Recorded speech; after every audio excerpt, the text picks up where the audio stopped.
Today we're going to talk about one of the most controversial topics of machines in any farmyard or contractor's yard, and that's the plough. This art of ploughing and all of that.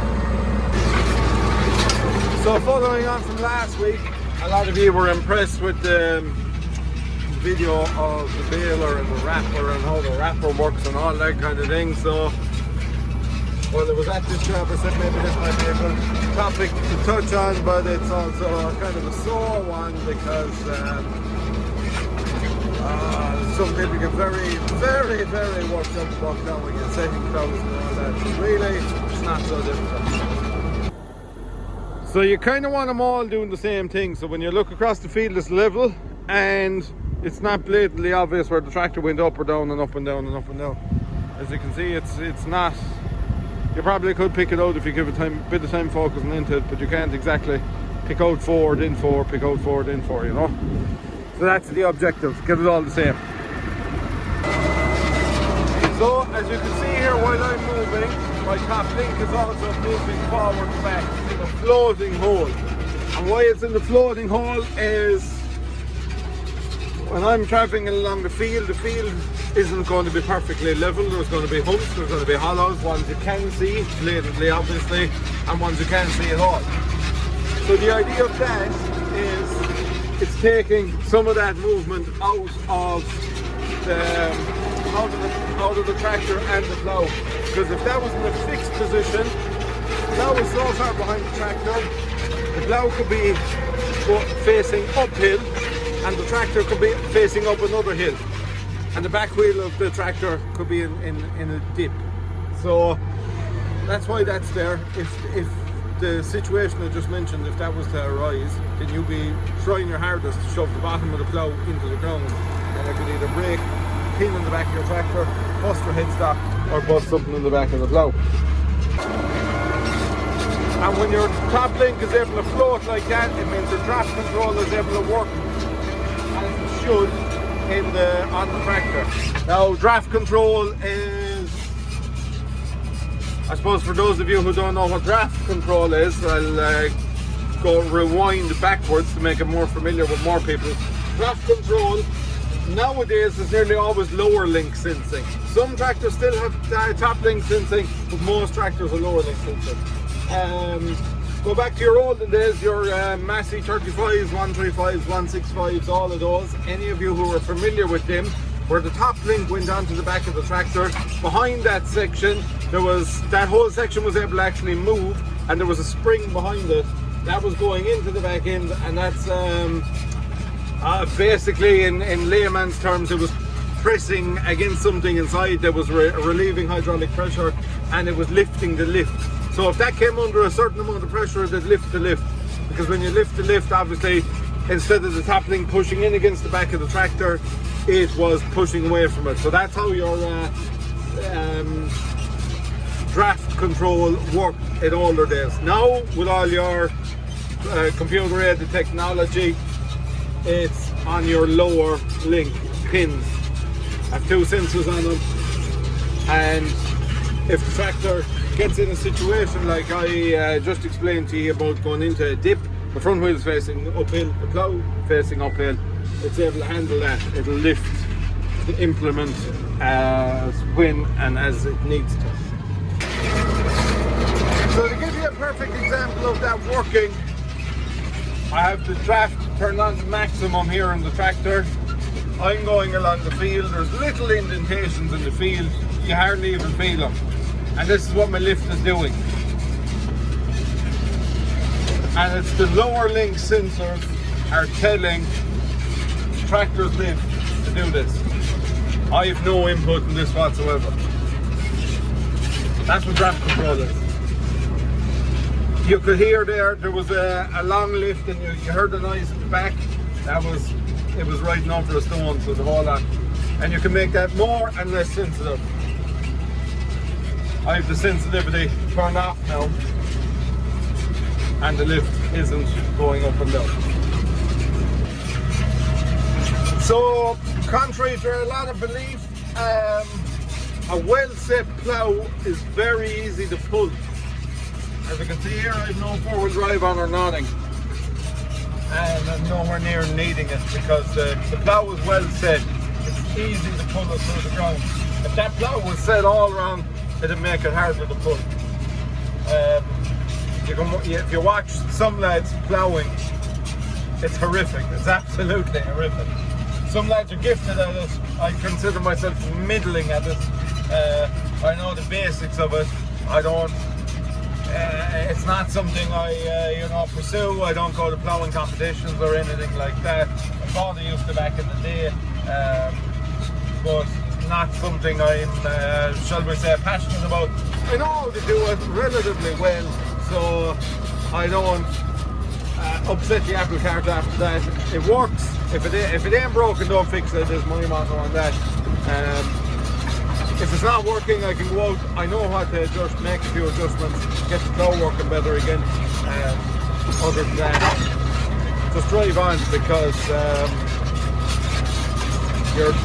a lot of the time you're not in ideal conditions. You know, I'm not in a tillage area. There's a lot of tillage, and I'm plowing for a lot of tillage or anything like that. So you have to make do with what you have. Now, unfortunately, my tires are a little bit too wide for the job. A narrower tire is nicer. I have a 650s on here.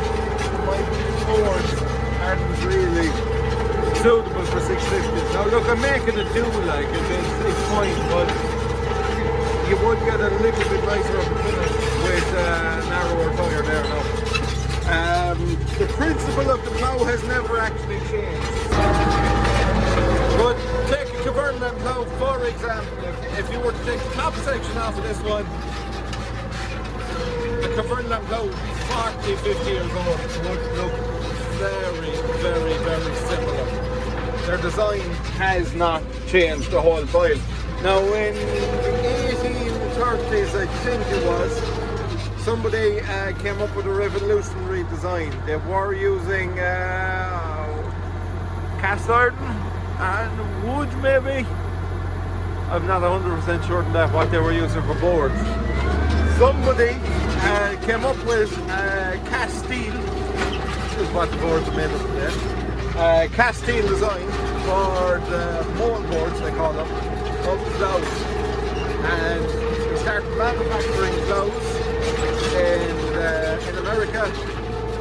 And that man is a household name everywhere in the world today. It doesn't matter whether you're from a town or a city or middle of nowhere and you have 1,000 acres, you'll know that guy's name. So hit me up there in the comments. We'll know what that guy's name is and how he changed the face of agriculture. And funnily enough, coincidentally, last year, it was either this year or last year, the last ever plough with his name was on the side of it was produced.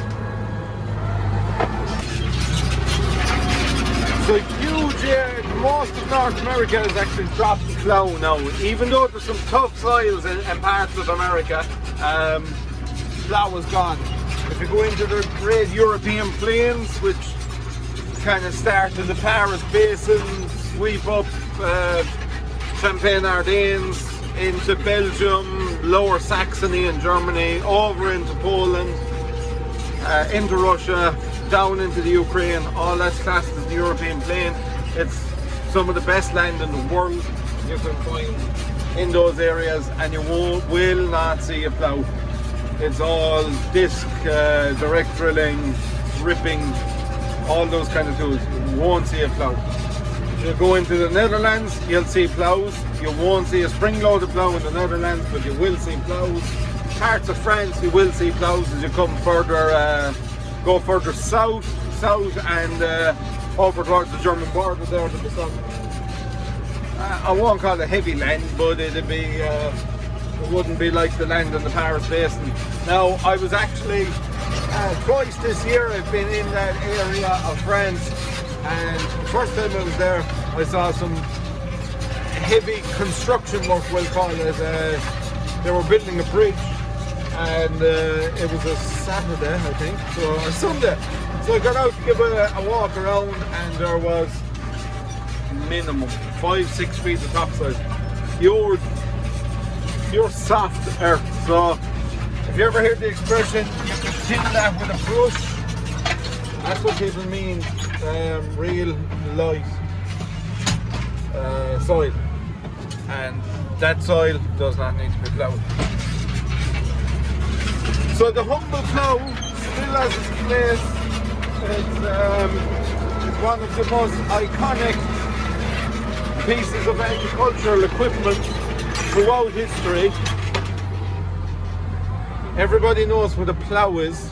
Like I said about that individual, you're going to let me know his name.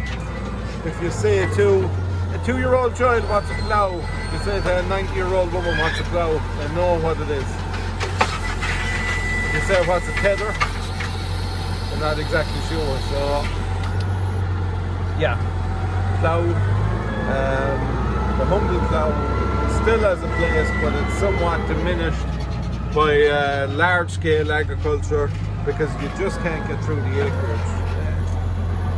There's big ones and small ones. You can go down as far as 1 board, you could have 20 boards, but it's still not that big. Like what I'm doing here is slow. You've been more with me for the last half an hour while I'm making a video. What have we covered? 50 meters maybe across the field. That just won't cut it if you have 2,000 acres of grain to sit every year, you know, or you have large amounts of ground to cover. It's too expensive and too inefficient. But like I said, it still has a place in areas that don't have large-scale agriculture, the likes of here, parts of the UK. A lot of the tillage in the UK is now min-tilled. Scandinavia, I suppose, is where the Cavernian plough would have originated out of. They'd be very stony, very, very stony. Like I said, the Dutch don't have spring-loaded ploughs. But yeah, they still have a place, and hundreds of years later, they still look pretty much the same. So that's a little video for me, I suppose.